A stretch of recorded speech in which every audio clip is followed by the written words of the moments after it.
Hi, everybody. So I think we're going to go ahead and get started with this session. So thank everyone for joining today in this last session of the VCE for today.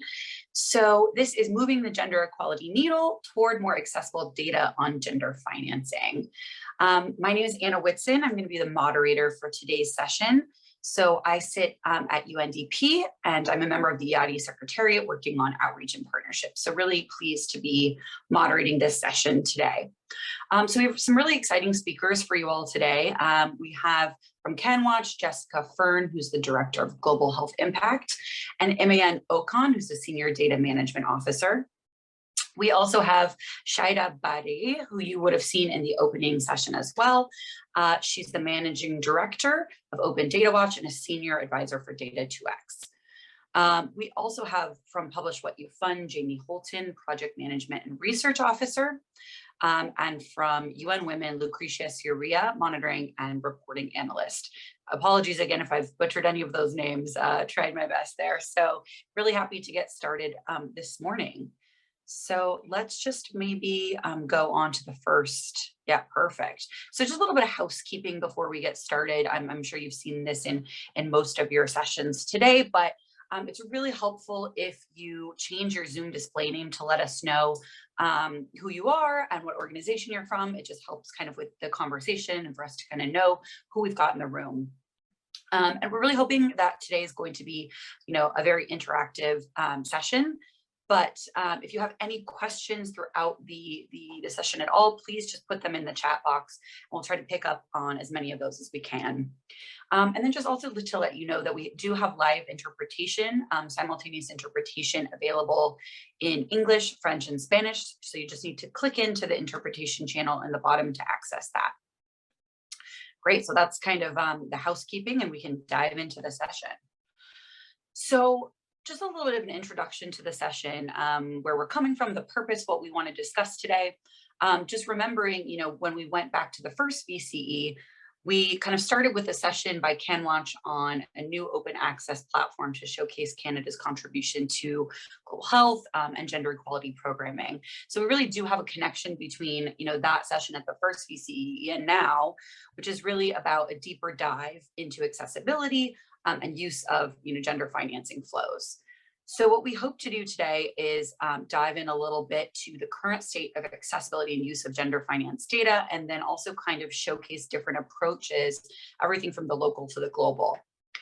So we have about an hour together. Again, we really hope this is an interactive session. So if you have any comments, questions, anything at all, please do go ahead and just put those into the chat box. We'll also have a Zoom poll as well. So hopefully that'll make it pretty interactive. Great. Cool. So the agenda for today, we're done with the introduction now, so we'll be diving into part one, but we're kind of going to have a setting the scene presentation. So that's going to be Jamie from Publish What You Fund, going through a little bit of the recent Publish What You Fund report on the state of accessibility and use of gender financing data, what came out of that, the brokering role that IADI could play, including some recommendations for IADI, and then some Q&A with all of you. And then part two, we're going to really move on to this kind of concrete approaches, like what are different organizations doing to improve accessibility and usability of gender finance data. So that's where we'll hear from CanWaCH on Open Data Watch, and also, also UN Women. And then part three, we'll have kind of a panel discussion and Q&A with the audience. So we're hoping for lots of interactivity today. Great. So I think we'll start things off with a quick poll. Just to kind of understand who's here in the Zoom room. So just wanting everyone to kind of choose, maybe telling us a little bit about what constituency you primarily represent. So whether you're from civil society, a partner country, a private sector organization, a provider of development cooperation, or something else.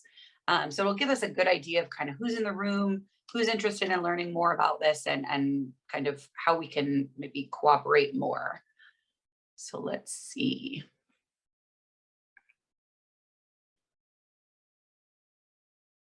All right. And then I think there's a second question up. Sorry, it's kind of doubling on my screen, but also if you've read, oh, sorry, that's a different screen. Us at the Secretariat, we're behind the scenes working in 20 different places. So maybe we'll just give the poll 10 more seconds here, and then we'll close it down. Great. So it's looking like as we end the poll, we have really good representation from providers, also from civil society organizations. So that's the bulk of who's in the room right now. So very interesting to see kind of who is interested in talking more about this gender finance data. So maybe we can move on from there. Great. So I think now we're going to move on to our first speaker.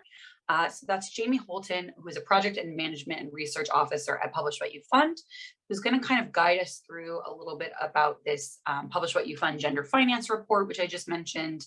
That is launched just recently in July, and it's entitled Making Gender Financing More Transparent. So this presentation is really going to focus on the state of accessibility and use of gender finance data, and then also, what role IADI could play, in a brokering role. So I think there's going to be some space after her presentation for a 5-minute Q&A. So definitely encourage you all to drop your comments or questions inside the chat box, and we will get to those after Jamie's presentation. So over to you, Jamie. Thank you so much. Thank you, Anna, and thank you to the team for inviting us here, and also hello to everyone tuning in. So just to give a bit of a background, as you might know, SDG 5 sets out our global gender equality goals, and those have been reaffirmed as recently as our G7 and the Generation Equality Forum. However, despite knowing how important gender equality is to drive progress, we actually have real difficulty tracking what efforts are being made, where they're being implemented, and what their impact is. And we also know that COVID-19 has actually challenged a lot of the progress that we've made. So how can we know if we're on or off track if we don't know where we are? So with our report, we aim to map funding towards gender equality, to understand the kind of work that was being done, and to advocate for more transparency. So if we can move on to the next slide, please. Before we dive into the findings and our recommendations, I would like to highlight the benefits of transparent gender financing data. So with that kind of data, we can actually track, coordinate, reallocate, and learn what's working and what's not. And most importantly, we can hold donors and domestic governments to account and stretch very scarce resources. And on the third slide, we'll discuss our research approach. We had 3 main points here. First of all, we wanted to include a wide range of funding flows. So that includes ODA. We also wanted to look at humanitarian, philanthropic, and development finance institution resources. So most notably the 2X challenge, as well as what partner countries were spending through their own domestic budgets. Then secondly, we had a country lens approach. So we really wanted to know what data was needed in different countries, Kenya, Nepal, and Guatemala, for those stakeholders who were working on gender equality. And then thirdly, we wanted to include a wide range of data sources and research participants so that we can maximize our understanding of different perspectives. So going to the next slide, I thought I would share some of our survey response findings. We asked some of our stakeholders about their satisfaction for existing gender equality data, and they actually indicated that most of them weren't very satisfied with what's out there. This was especially the case for NGOs, women's rights organizations, and UN agencies, with one of the biggest factors for dissatisfaction being lack of accessible data. Now, the minority of stakeholders who were satisfied in some way with the available data were mostly donor and partner government agencies. So our findings suggest that those differences in satisfaction among those key stakeholder groups might be due to a lack of collaboration among data publishers and data users, and the fact that these groups have different levels of awareness and data capacity. So it's notably also the case that stakeholders generally didn't indicate to use IADI data, with only 4 out of the 42 indicating that they use that. So a lack of accessibility, lack of awareness, and capacity to engage with IADI data could be important reasons for low data use. So going to the next slide, after all of our research was done, we actually conceptualized our theory of transparent gender financing into 3 separate but interrelated concepts: data capacity, data engagement, and data quality. Now, all 3 are needed for effective transparency. There's no point in having high quality data, for example, if people aren't aware of it, or they're not able to use it, or they aren't engaged in the data process. So as Anna mentioned, I'll focus mostly on data capacity here because that ties closely to accessibility and data use.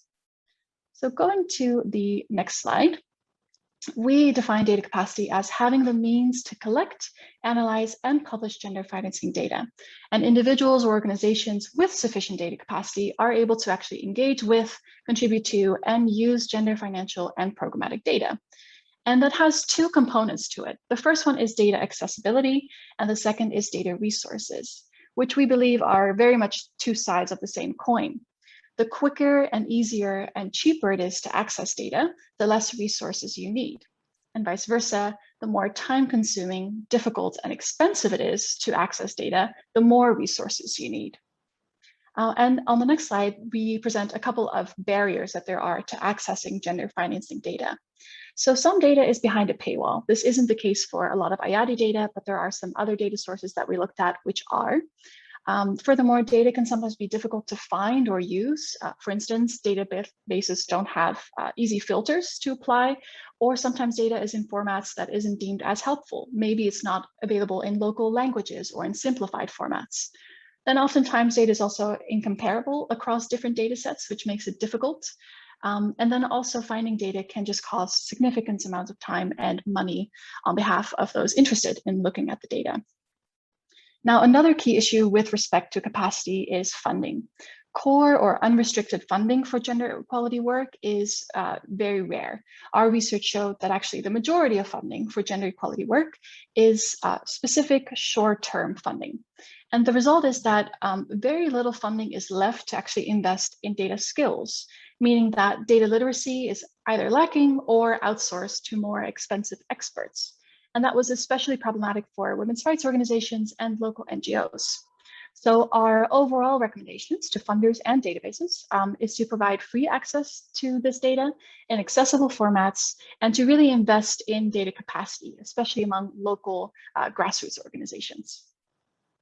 On to the next slide, we highlight some ways that IADI can support in making this type of data more accessible and usable.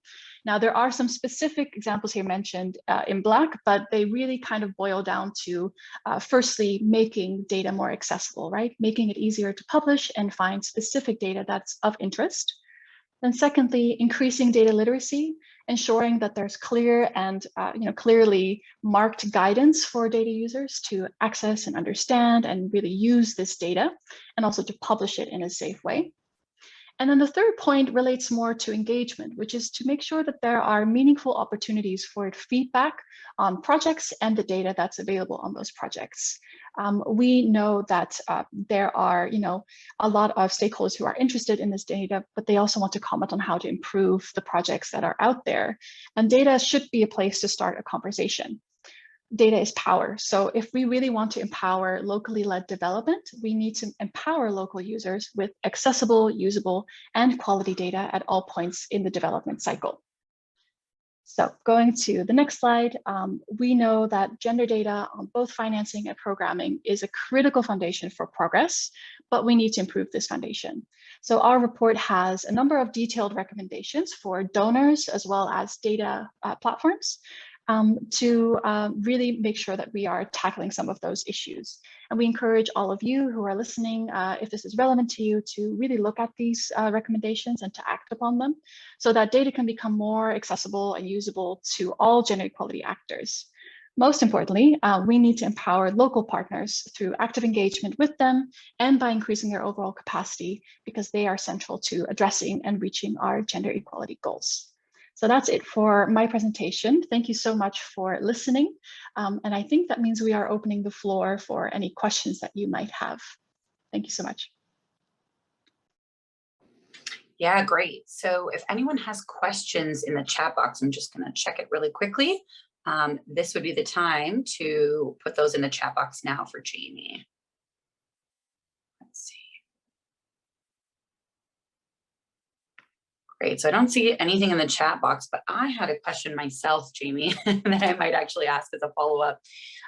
So I think at the beginning of your presentation, you mentioned that only 4 out of 42 of those surveyed organizations are actually using EID data. So I just wonder if you could speak a little bit more about what, the implications of that for the EID community, what we could be doing better, what is really needed from your opinion and your research in order for EID data to become more useful in this space. So it'd be really useful to have any reflections you have on that. Thank you, Anna. And yeah, we were quite surprised by this finding ourselves because we use IATI data quite a lot in our own research. But ultimately, we were speaking to a lot of grassroots organizations, and that ties into that funding and capacity piece, right? We know that a lot of those organizations who are working at the grassroots level on gender equality don't have a lot of resources left to actually look at data, to take the time and analyze some of the available information that's out there. So even if they wanted to, they might not have the capacity to do that. So that might explain some of that, that lower response that we might anticipate. And then secondly, while we were interviewing some of those stakeholders, we did notice that none of them actually brought up IATI data. So we also wondered if there was maybe an issue of engagement here where people might really benefit from this data, but they're just not aware of the availability of it, right? That where they need to go to find it. So I think those are the two main pieces that I think would be interesting to explore more. And that especially could be very helpful in making this data more widely spread and used, because we know that a lot of agencies are putting a lot of time and effort and resources into making this available. So hopefully that should help actually increase the use of it as well. Mm-hmm. Yeah, great. Oh, I see that we just have a question that just came in. So from Shaida, actually. So she's asking, Jamie, you said data literacy is low and often left to experts. Do you think that could change? Any thoughts? Thank you, Shaida. It's a great question. I hope that could change. I hope there will be more investments in data capacity among organizations. But on the flip side, I think there's a big responsibility for data platforms and data publishers to make sure that the data that is available is as accessible as possible, because open data also needs to be easy to use and user-friendly. So I think that's the two sides of the coin that we were talking about earlier. So I think either it can be by addressing one very heavily, but ideally it should be a bit of both where we can meet in the middle. Great, thank you so much. And I guess I don't know if there's any more comments you want to make to the audience, but I guess for me also, I mean, I know, like you said, there's two sides to this coin, really. I mean, it's about, the engagement and understanding of what EID is from these country level stakeholders, but also there seems to be another side, which is really the data quality and kind of the publisher side of the issue. So just wondering if you have any kind of final thoughts on, from the publisher side or from the data quality side, are there any kind of like calls to action or anything you think that would make this data more useful to the country level stakeholders that we're trying to inform? Thank you, Anna. That's a great question. I think in our report, we tackle a lot of those different elements, the data quality, the data capacity, the data engagement for both funders and for data platforms. So I would say the first step of looking into that is actually going to the report and looking into those recommendations, because some will apply to some donors and some will apply to others. But I think overall, we just know that there are great efforts being made in making this data available. But I think a next step has to be actually engaging with the people that we hope this data is reaching, right? Are we actually putting out the data in a format that's most usable to them? And that could probably feed into, how the databases are created and how their user interfaces are, how user-friendly they are. So I think that conversation piece probably needs to be addressed a bit more intensely so that, the data is actually reaching the people and then hopefully creating that feedback loop where they are then feeding into the data that is being made available, if that makes sense. Yeah, that totally makes sense. Great. Well, thank you so much, Amy. I think we have to move on to our next presenter, but that was really interesting and really useful, I think, framing for some of the next presentations as well. So thank you so much. So I think we're going to go on now to this kind of putting pen to paper pitches section. So really this is about hearing from different stakeholders within the community that are taking different approaches to improving the accessibility and the usability of gender finance data. So we have 3 great speakers from CanWaCH, Open Data Watch, and UN Women. We're going to each present for about 5 to 6 minutes, and then we'll have 2-ish minutes afterwards, 3-ish minutes afterwards for any questions that you want to ask the speakers. So do drop your comments again, questions into the chat box. So these presentations are really going to focus on 2 basic questions. One is how these organizations have approached efforts to make gender financing data more accessible. And then 2, what are the main achievements they've found and what are the challenges that they found? And so at the end of that, we're going to have kind of a bit of a moderated panel discussion as well. So like I said, please feel free to drop all your questions and comments into the chat box, and we'll try to get to as many as we can. So let me now introduce the first speaker from CanWaCH, who is Jessica Fern, Director of Global Health Impact, and Imaeyen Okon, who's a Senior Data Management Officer. So Jessica and Imaeyen will build on their session from the first VCE back in April, where they introduced their Project Explorer tool. So thank you so much to both of you, and the floor is yours. Thank you. Thank you, Anna, and thanks for having us again. We're very pleased to be here. Hello, everyone, and thanks for joining us. So I'll just jump right into it. I'm Imaeyen Okon, and today we'll be taking a closer look at gender financing data, accessibility, and usability using our Project Explorer. Next slide, please. So the Project Explorer tool was developed in partnership with the Government of Canada through Global Affairs Canada as a way to better capture Canada's contributions to development and humanitarian initiatives globally. And at CanWaCH, we have a primary focus on health as part of our mandate. And this is particularly centered around strengthening and supporting the ways that Canada and its partners work to advance health and rights of women, girls, and adolescents. And this also includes strengthening gender transformative and rights-based approaches. Next slide, please. When we went about collecting, putting together the data for the Project Explorer, we collect core project data that is aligned with IADI, and collect data on who is doing what, where, and how. Well, we're also very deliberate about asking for gender-sensitive, gender-specific, and disaggregated data, which we display creatively, as you can see on the screen here. And this gives opportunities for more in-depth analysis of trends across different areas of focus, funding initiatives over the years. As you see on the screen, you can see the different areas of focus, some areas of focus that we capture, the projects over the time frame that these occur, and the funding that goes into that. Next slide, please. With the Project Explorer, so we map out our OECD data codes to areas of focus that I mentioned, and these areas are located a percentage of the total budget amount, and so contributors are able to tell us what percentage of their project budget is going to an area of work, for instance, WASH, education, and gender equality. And we're also able to map out these gender budget allocations to the gender equality policy markers where those are applicable. So that way one is able to see how much has gone to gender equality programming. Here you can see a snapshot of a project where it has a breakdown of the budget distribution across the different areas of work for that project. And our data is disaggregated by sex and age, and we allow specific options where you can choose different options that apply. And then we also have additional tags for other diverse gender identities, for instance, LGBTQ data. And this allows us to have access to more of those more specific data that are not always available. And our data is largely sourced from partners directly themselves. And so we continually update this information. We outreach to organizations, they share their data with us, and the platform allows them to give the detailed information specifically themselves. And the information is in an accessible, clear, and easy format.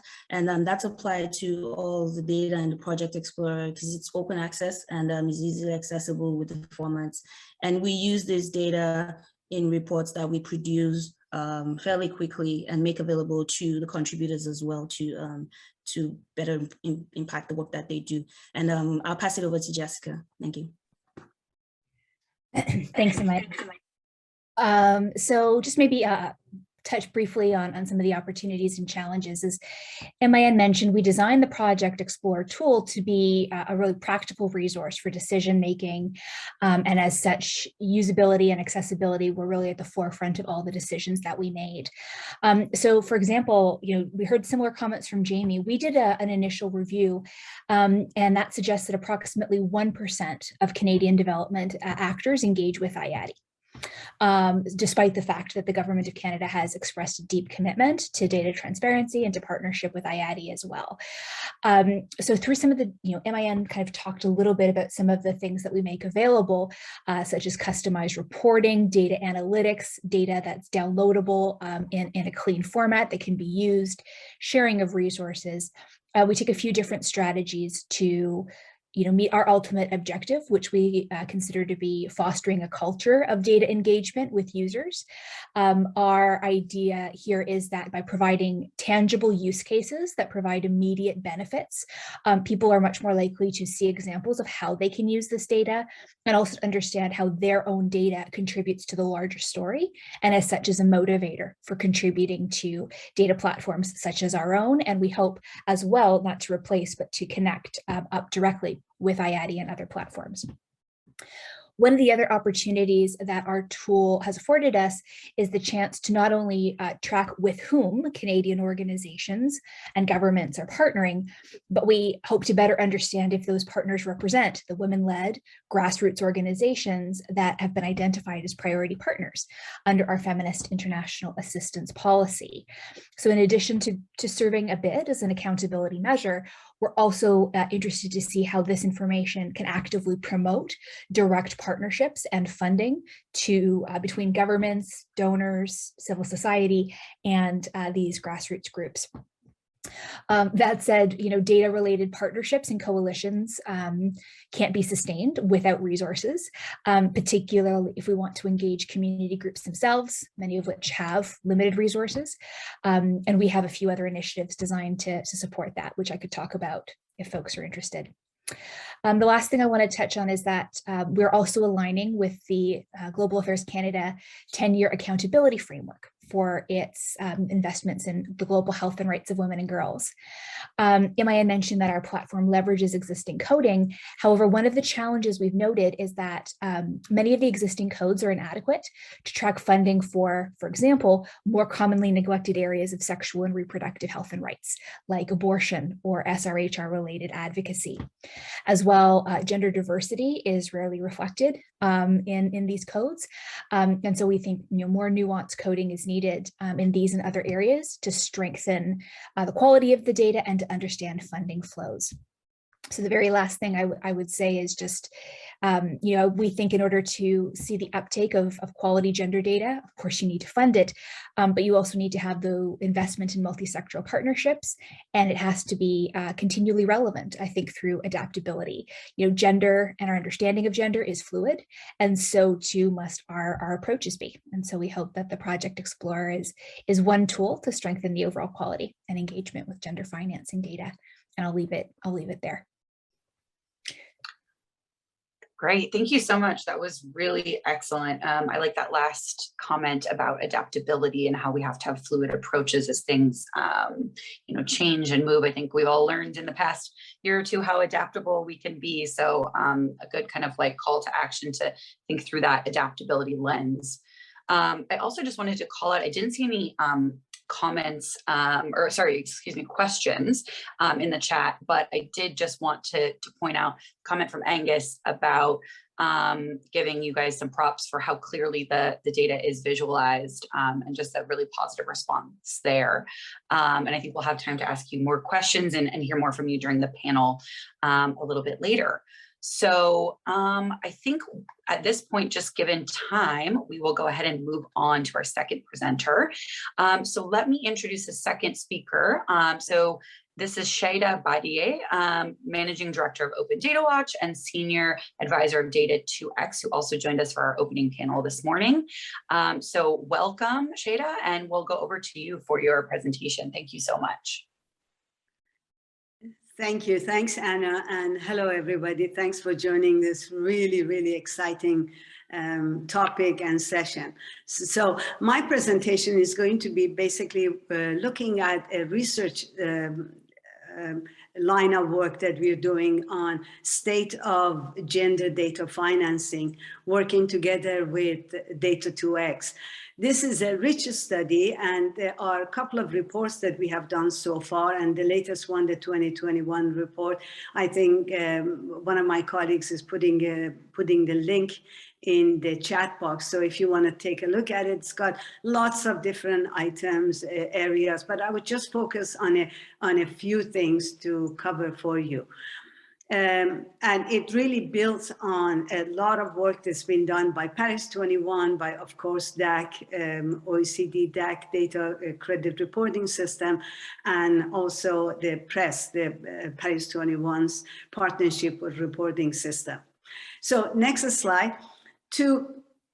For us to sort of find out what is the state of gender data financing, that means countries and global partners who are financing gender data for gender equality, for empowerment, for care economy, for sort of the state of gender equality.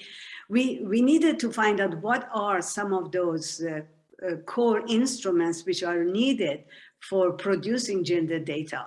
Of course, if you look at the entire national statistical system, everything is really important for producing gender data. But when we were talking about costing and what are the urgent areas where countries and donors need to invest in, we needed to come up with a core concept.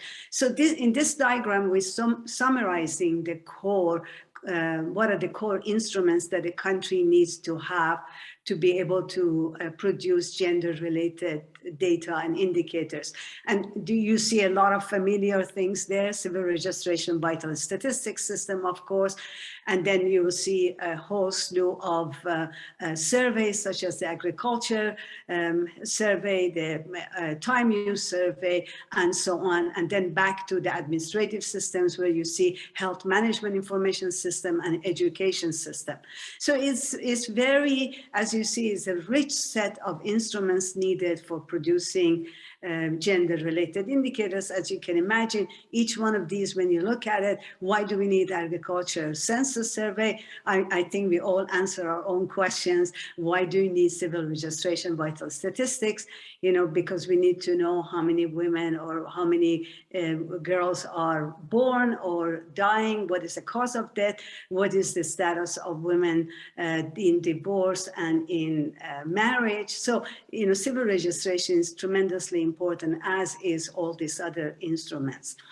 We excluded a number of other instruments, such as the prices surveys, trade data systems, macroeconomic system, not to say that they're not important for monitoring gender and state of gender equality, but we thought that we needed a concept of core. So this is a very important part of the work that we have done, and is being used actually by other researchers and studies. Next, please. Then we wanted to sort of know where things are, what are the gaps in data, and we did a number of gaps analysis, and one of them I just summarized here, which was a deep dive in 25 countries where in Sub-Saharan Africa, Latin America, and East Asia and Pacific, where we looked at the availability of data, gender-related data in national and international databases. And as you see, about half of the gender-related indicators are still missing in entirely or lack sex-segregated data in national and international databases. That basically means we have a long way to go. But this research actually shows that there is a lot to learn from gap analysis. So it's really true that for finding out where we're going to go, we should really know where we are now and what are the capacity issues that we're dealing with. Next, please. But related to, next slide, yes, related to the gaps, we try to connect the gap, not just look at the gaps in indicators, but look back of what are the causes of these indicators not being there. Why don't we have, indicators for better understanding gender equality issues or women empowerment issues?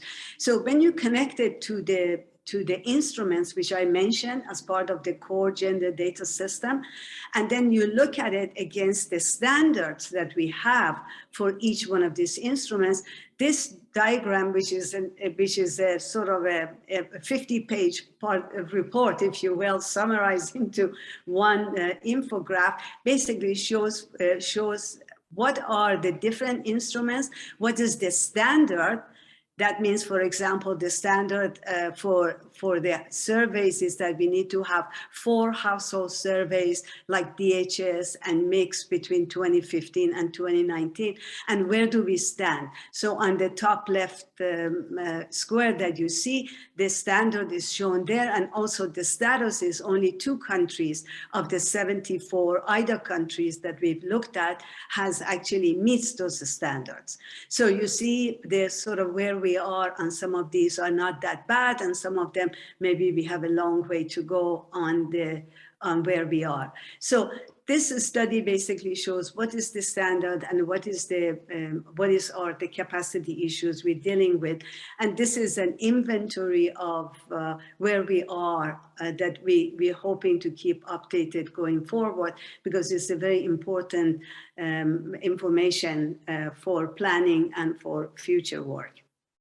Next slide, please.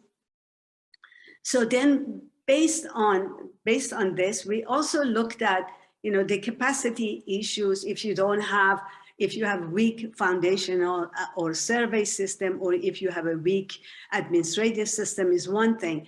But if you have overlapping weaknesses, then you really have to also be much more, clever about how to plan for filling out those overlapping weaknesses. Here we summarize again through a clever infograph for the 74 IDA countries, what are the 3 main weaknesses which each one of the circles shows, and then what are the overlapping weaknesses. And we see from here that of these countries, 25 IDA eligible countries have weaknesses in 2 gender data systems, and 34 of them have weaknesses in all 3.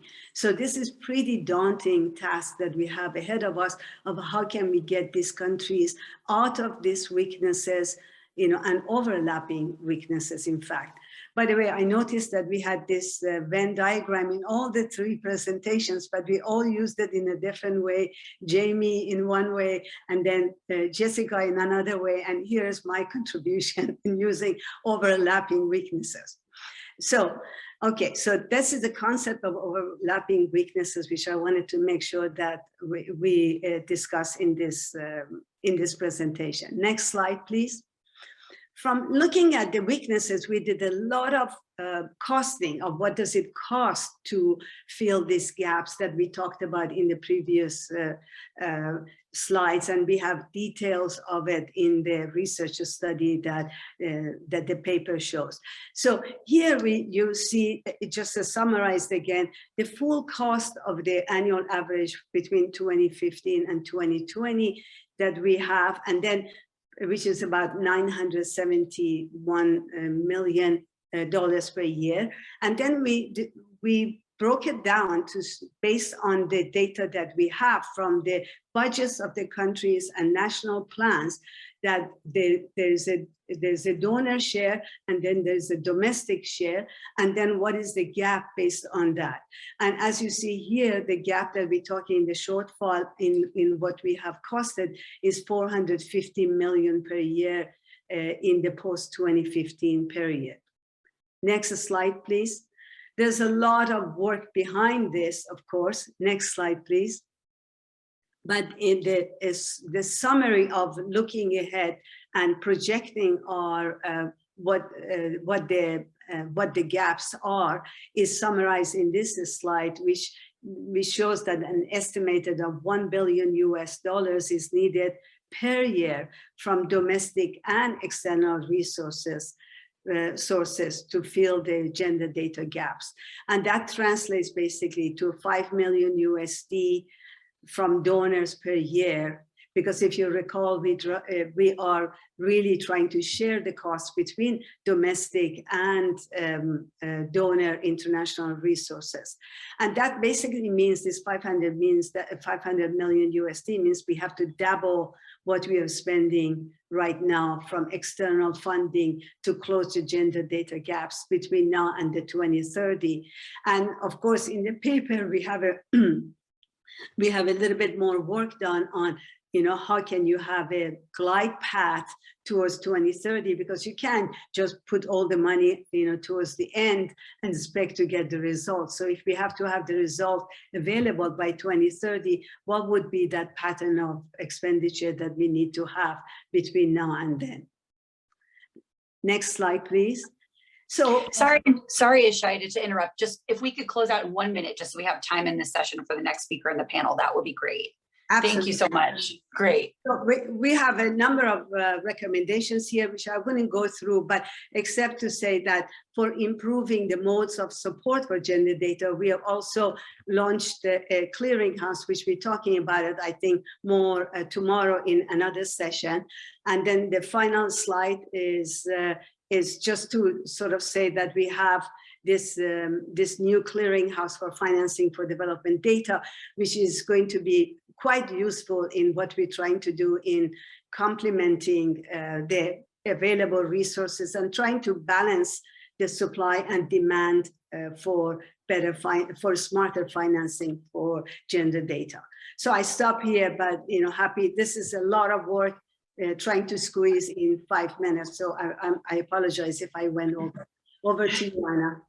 No problem. Thank you so much. It's super interesting. I wish we had multiple hours to talk about all this. So thank you for presenting all of that. I just did a quick check of the chat box, and I think we have a few questions that are relevant for all presenters. So I think I'm just going to hold those for a minute and go on to the last presentation, and then we should still be able to have some time to have a good conversation at the end with all of our 3 panelists and fit those questions in. So I think for now, I will introduce the third and last speaker from UN Women. So Lucretia is a monitoring and reporting analyst at UN Women, and she's going to give us our final presentation. So thank you so much, and over to you. Thank you, Anna, for presentation. Hi, everybody. Nice meeting you at this community of IATI. I hope several of you maybe was in the meeting room in Accra when this initiative was launched. So I remember the discussion at the time, and I am very impressed of this growing up this community and the results as well. But my presentation, I am delighted to be here, sincerely speaking, and I will try to organize my presentation around some questions maybe and challenges, which is coming from the country level. I will present the country level. So I'm from Moldova country, is next to Europe, small countries. Next slide, please. So you heard and you saw very often this slide, which is coming from IATI database, the portal. Unfortunately, is not yet working as a principle was initially launched, once published, often used. So you see the left side is where the most popular slide from this platform is where does the money come from and where is channeled for which sector. So you see the national government is not using so often this data, unfortunately, and they are doing the annual report on the official development assistance provided to the country, asking again the development partners to provide some inputs and some data. Next slide, please, is also showing about where does the money go. And you see, according to the IATI, because it's not comparable, because it's historical in the right side graph, but in the left side is based on the disbursement on annual basis. And you see the most ODA is covering infrastructure, sustainable infrastructure and multi-sectoral area, where somehow the activities are either gender neutral or gender blind. Next slide, please. So I put this slide because of the question which is in my hand, what we are trying to measure, which resources and what gender financing data we are looking for. Only for the ODA, or we are looking for whole development financing at the country level. So in this graph, you can see some comparison with some macro data at the national level. And you see that the ODA, in comparison with direct foreign investment, is higher, but it's much lesser than the remittances which the country is receiving. So you see the share of official development assistance within some indicators is not so high. Next slide, please. Also, there are some indicators which is measuring the share on GDP and the national public financing, which is less than, even here is 16%, but if we will look into the 2020 information, because it's all the slides from the previous reports which I found publicly available. But according to the last slide, also is not more than 20% of national budget allocation. So it means that what we are measuring and which gender financing we are looking for. Internationally, yes, Agenda 2030 provides good indicators for measuring how the national budget are tracking, but yet the international communities are using other elements. Next slide, this is SDG 5C1, how it is measuring, and only the answer from the government side is related to yes, only to the policies and programs which are tackling directly the gender-related issue, but other programs are not looking and are gender blind. Strategic like National Action Plan on Gender Equality, National Action Plan on Implementation of Security Council Resolution, which are directly linked to the gender equality elements. Next slide, please.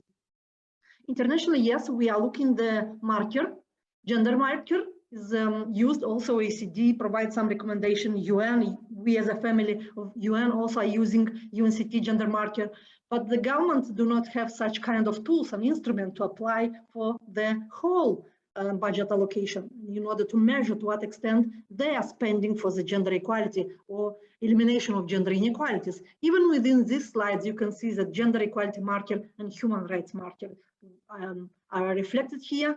So within the lower share of the assistance provided to the country, the gender equality marker is less used, mostly used for the good governance, but less for the environmental aspects. Next slide, please. Also is a reflection on gender equality marker and human rights marker. So you see the dark blue, and next to the dark blue is a principal contribution and significant contribution, while the limited contribution and no contribution is the biggest a little bit. Next slide, please. So this is elements and tools which the international community are using.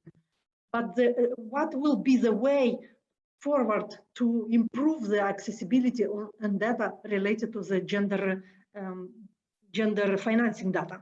So we as a UN woman and as a UN family, we are working towards the gender responsive budgeting, because we do consider that this is an instrument for the government to apply in order to reflect and to show and to track the financial data which is dedicated, allocated to improve gender equality. So far, this gender equality and public financial management are not so associated. So they are working in a separate way.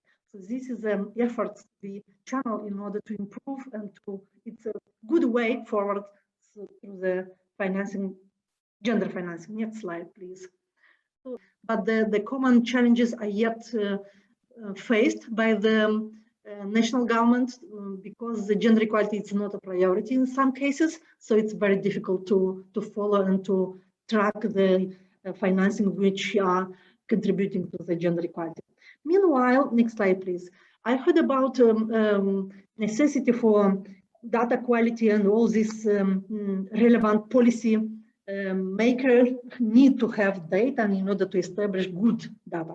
So here I would like to share with you some elements which we help the national government to improve their statistical data in order to allow them to have a better policies, gender mainstream policies, and after that to have the track in the place in order to track the information, how much financing was dedicated, how much from the budget are dedicated to the activities which will help to eliminate gender inequalities. This is a gender pulse platform which we support the National Bureau of Statistics to build this user-friendly approach. So far they developed and they are maintained by the National Bureau of Statistics. And there are 5 sets of data you can see from demography, participation, decision-making, education, health, and economic empowerment. All this folder maintains some related information under each of them. Next slides, you can see some examples where this is how technology works, from the statistic coming from Moldova up to the Gender Pulse platform, which is an application. Next slide, please.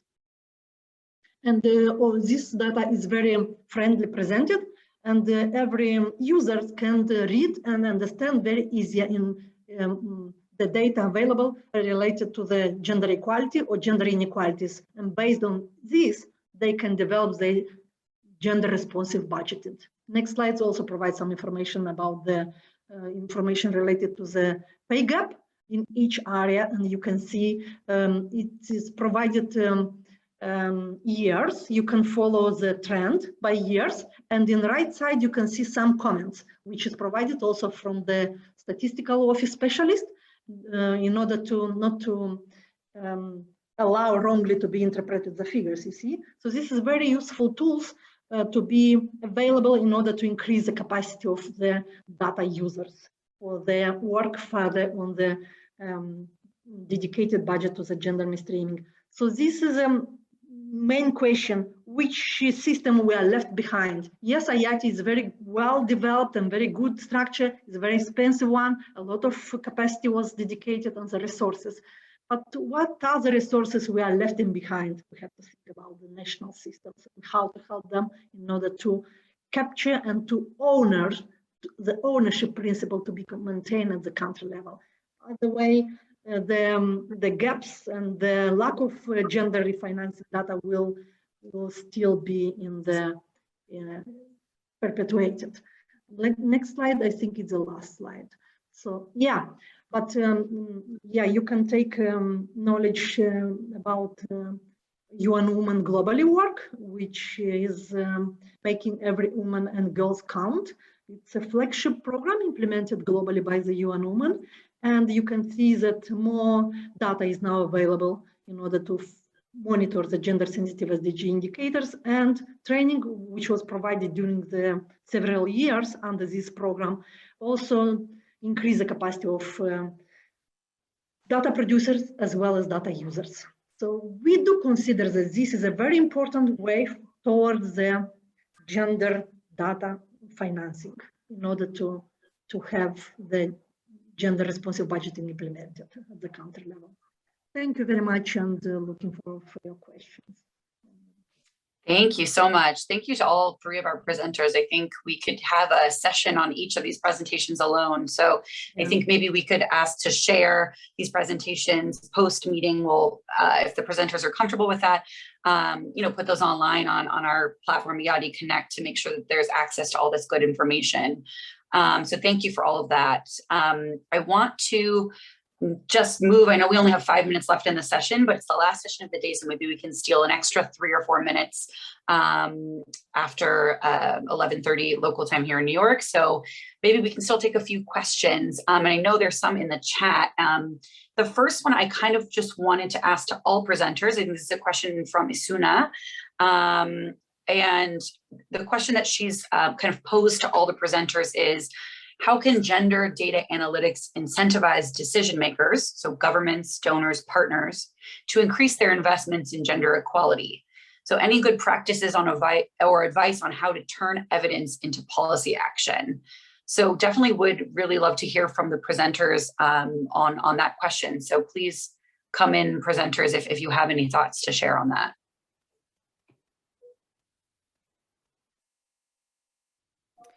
Jessica here. I think, maybe just one brief comment is that it's really, from our experience, it's really important to support kind of that direct connection making. I think anyone, including policymakers, can get lost in a lot of information, and we don't want having data to just become a buzzword that doesn't actually have any power behind it. So for us, targeted use cases, links to existing policy, collective research and learning is really key. And so I take the point that Jamie made at the beginning about kind of capacity is really big. And to me, data literacy is part of this.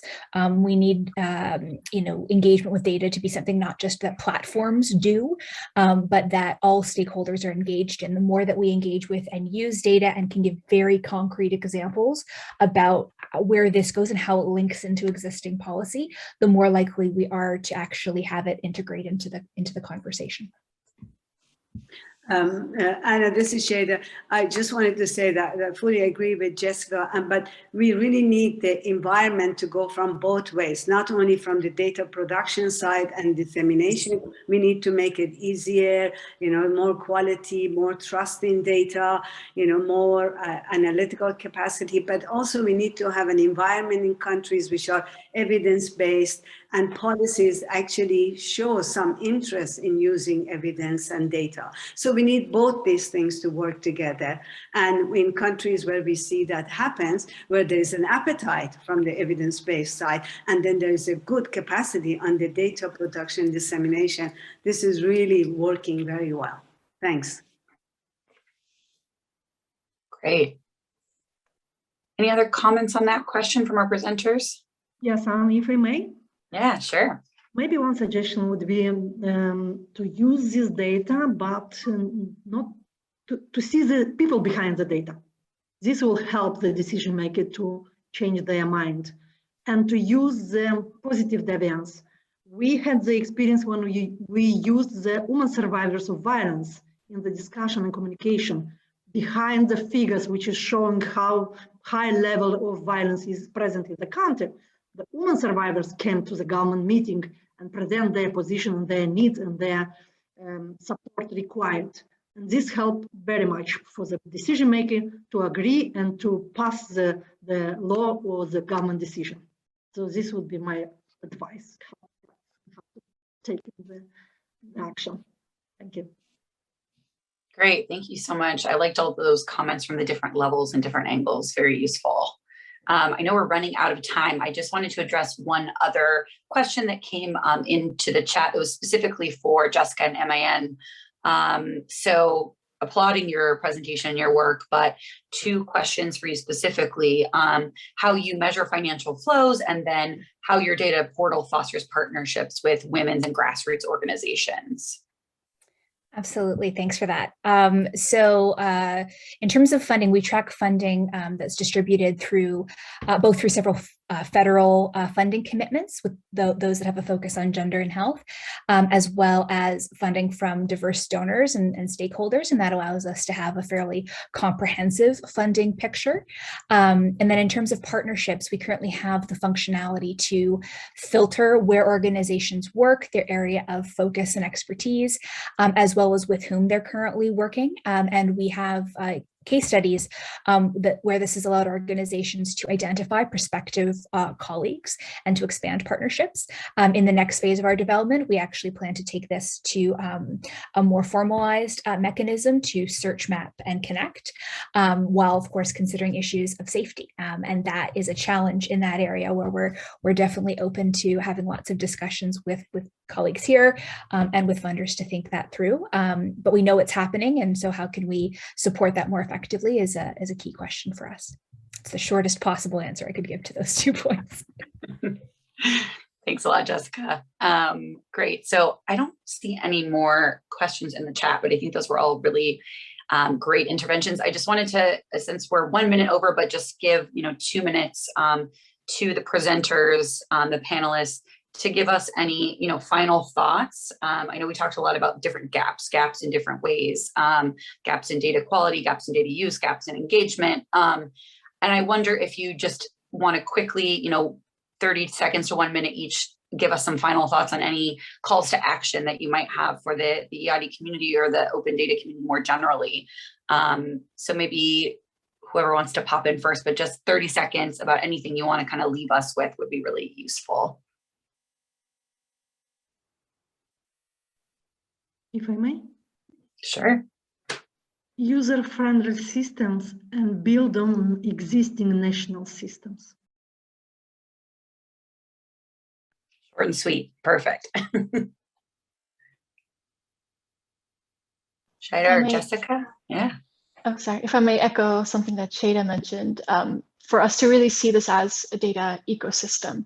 So publishers, users, really engaging with one another and making sure that data is actually produced in a feedback loop that's meaningful to the ones that actually want to use this data. And I just want to add on to what Jamie has said about engagement, really.